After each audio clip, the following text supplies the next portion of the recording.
The Samsung Galaxy S26 Ultra is not a phone that tries to impress you immediately. Instead, it feels like Samsung intentionally stepped back from flashy upgrades and focused on reshaping how the Ultra model functions within the Galaxy lineup.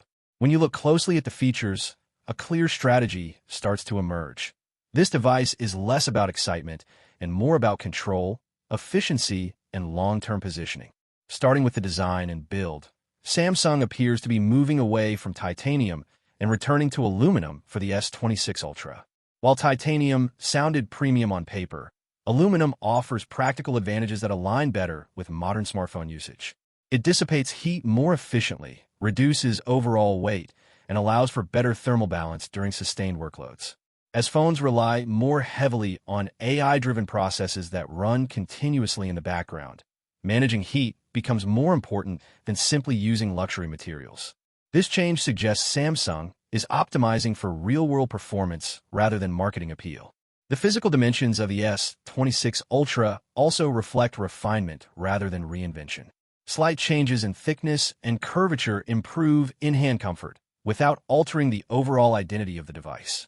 The subtle adjustments indicate Samsung is polishing an established design instead of experimenting with radical new shapes. This approach reinforces the idea that the Ultra series is now a stable platform rather than a yearly redesign project.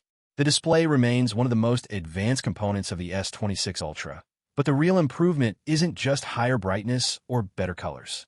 The introduction of a privacy-focused display system is a meaningful functional upgrade. This feature allows the phone to control viewing angles at the pixel level, limiting what people around you can see. More importantly, it can selectively hide sensitive content like notifications or password fields. This goes beyond traditional privacy filters and shows deeper integration between hardware and software. It also suggests Samsung is laying the groundwork for more context-aware display behavior in the future. Performance is where Samsung draws a clear distinction between the Ultra and the rest of the S26 lineup. By standardizing the chipset on the S26 Ultra while allowing regional variation on other models, Samsung ensures consistent performance for its flagship device. This matters for users who rely on demanding tasks such as gaming, photography, and AI-based features. It also reinforces the Ultra's role as the reference device for Samsung's most advanced capabilities. The message is clear. If you want the full Galaxy experience without compromises, the Ultra is where Samsung concentrates its efforts.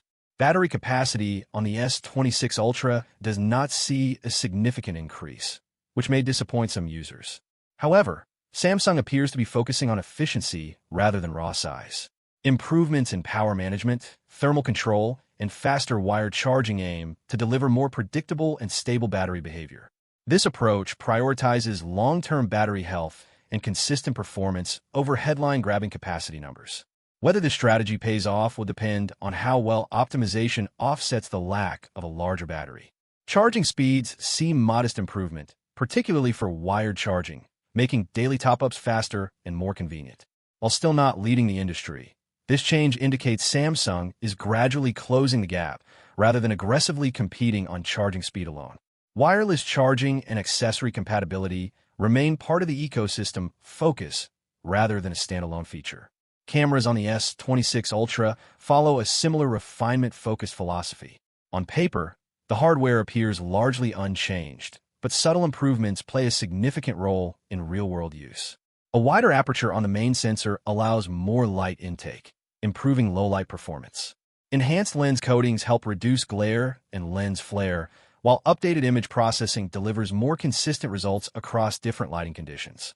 These are not dramatic upgrades, but they improve reliability and predictability, which matters more to everyday users than occasional standout shots.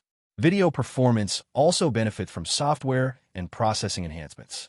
Improved stabilization, better handling of dynamic range, and more professional-grade video options position the S26 Ultra as a capable content creation tool. Rather than reinventing the camera system, Samsung is refining how it performs in challenging situations. On the software side, the S26 Ultra launches with the latest version of Android and One UI, along with extended update support. Samsung continues to emphasize longevity, offering multiple years of OS and security updates. More importantly, advanced Galaxy AI features are expected to remain exclusive to the Ultra. This marks a shift in strategy, where premium software capabilities are intentionally gated behind the highest-end device. It strengthens the Ultra's identity, but also increases the gap between models. Storage options also reflect practical improvements. By eliminating lower capacity base variants, Samsung ensures users start with sufficient storage for modern usage patterns. This aligns with growing file sizes, higher resolution media, and increased reliance on on-device AI features. Taken together, the Galaxy S26 Ultra represents a shift in priorities. Samsung is no longer trying to win attention with dramatic hardware leaps. Instead, it's building a controlled, stable, and highly differentiated flagship that emphasizes efficiency, consistency, and exclusive capabilities. The Ultra is becoming less about size or status and more about access to performance, features, and future-facing technology.